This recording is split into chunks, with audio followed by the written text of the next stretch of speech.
Hola, Calichito.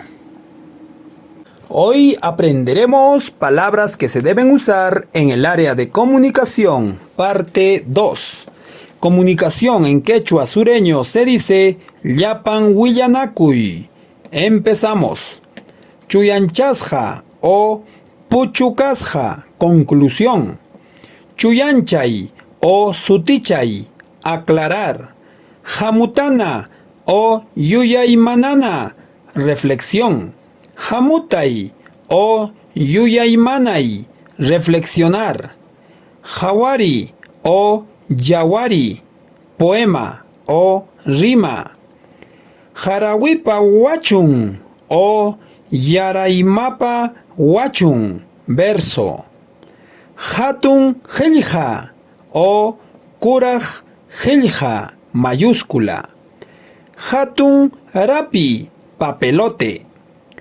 Jawari o Willakuy, cuento.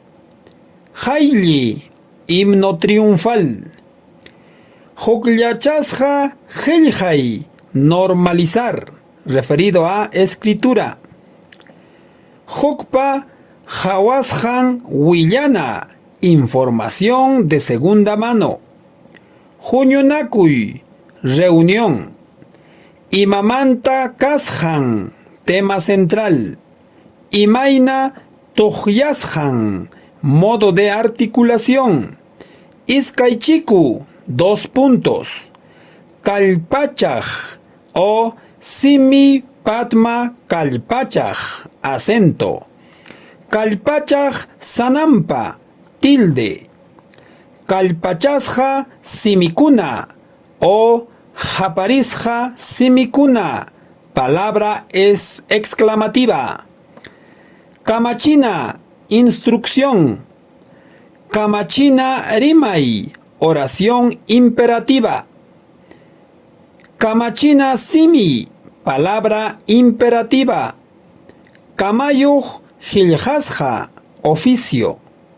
Kapujnin, Kajnin, pertenencia. Kajnin o Tayajnin, su parte. Kajnin Suti Eranti, pronombre posesivo. Kajninkuna, índice. Carta, carta. Kasjawillaj o Imainanij o Maijina-nij, descripción. Kasjan Willaj Hiljasja o Imaina-nij Hiljasjata, texto descriptivo. No te copio, solo practico. Chao.